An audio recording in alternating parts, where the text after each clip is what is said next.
wasiirka wasaaradda caafimaadka iyo daryeelka bulshada Soomaaliya Dr. Ali Xaaji Aadan Abubakar oo uu heliyay agaasimaha guud Dr. Guleed Cabdi Jaliil iyo mas'uuliyiin kale ayaa maanta garoonka diyaaradaha Aadan Cadde ku soo dhaweeyay 15 caruur ah oo maqal la'aan ku dhashay kuwaas oo dhawaan dalka dibadiisa loogu sameeyay qaliimo caafimaad oo maqal soo celina oo lagu guuleystay iyadoo dhagahana looga xiray qalab u saamaxay inay si wanaagsan wax u maqlaan caruurtan oo da'doodu u dhaxaysa 3 ilaa 6 jir ayaa qaliimadan caafimaad ee maqal soo celinta ah waxaa loogu sameeyay isbitaal ku yaala dalka Kenya. Dr. Ismaaciil Maxamed Cali Jimcaale madaxa qaybta dhagaha iyo cunaha ee wasaaradda caafimaadka iyo daryeelka bulshada ayaa sheegay in caruurtan midkiiba ay ku baxday lacag dhan $25,000 maanta waxaa farxad weyn noo ah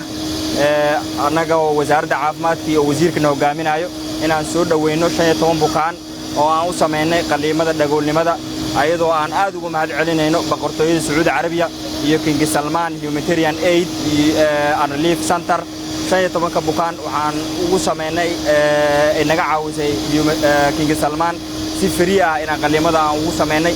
halkii cunug waxa ku baxdo si normally $25,000 oo Mareykanka ah maanta waxa ilaahay maadiya inaan si free aan ugu sameynay waxaan u mahad celinaynaa dhammaan ka wasaaradda caafimaadka waxaan u mahad celinaynaa wasiirkeena wasiir Dr. Ali Xaaji oo aad arintan aad iskala shaqeynay oo aad juhdi geliyay inay barnaamijkan qabsoomo koordineetaradana aad ay u mahadsan yihiin. Wasiirka caafimaadka iyo daryeelka bulshada Soomaaliya Dr. Ali Xaaji Aadan Abubakar ayaa hay'adda King Salman uga mahad celiyay taageerada ay u fidiyeen caruurtan Soomaaliyeed isagoo tilmaamay in tani ay tahay bilow isla markaana ay rajeynayaan in mashruucan ay ka faa'iideystaan boqolaal caruur ah. Caruur Soomaaliyeed oo kan ugu weyn uu yahay 6 sano jir oo ku dhashay dhagoolnimo maqal la'aan ku dhashay oo aan maaragtay magaalada Nairobi ee dalka Kenya loogu soo sameeyay qaliinka loo yaqaan cochlear implantation-ka loogu soo sameeyay inaan halkan ku soo dhaweyno ayaan u joognaa halkan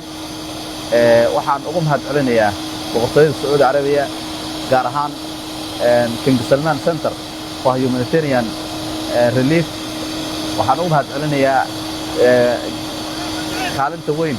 ay ka geysteen maalgelinta iyo abaabulidda iyo fulinta hawshan ayadoo aan ognahay qaliinada cochlear implantation-ka inuu qaali yihiin lacag badan ay ku baxdo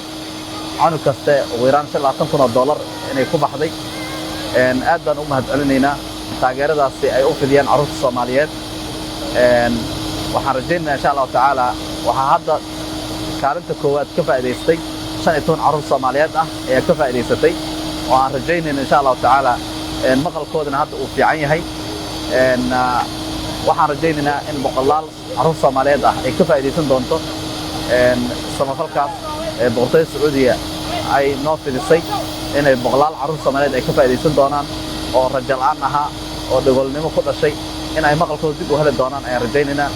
waxaan u mahad celinaynaa cid walba oo kaalin ka geysatay soo qabanqaabinta hawshaas ummadda Soomaaliyeedna insha Allah tacaala waxaan ugu baaqayaa in fursadaha noocan ay ilmahooda ugu faa'iideeyaan caruurtana la keeno markii looga shakiyo maqal la'aanta isbitaalada in la keeno iskarin in si loogu sameeyo oo loo diiwaan geliyo fursadahan oo kale markay yimaadaanna loogu faa'iideeyo fursado kale oo dhow ayaa jiri doono oo number ka badan loogu faa'iideyn doono insha Allah tacaala qaliinada noocan ah marka waxaan rabaa waalidiinta haysta ilmo maqal la ama ku dhashay maqal la'aanta waalidiinta haysta inay la soo xiriiraan isbitaalada sida isbitaal Banaadir oo kale si screening loogu sameeyo fursadaha noocan oo kale loogu faa'iideeyo haddii la yiraahdo. Habiib Ahmed Cali warbaahinta qaranka Muqdisho.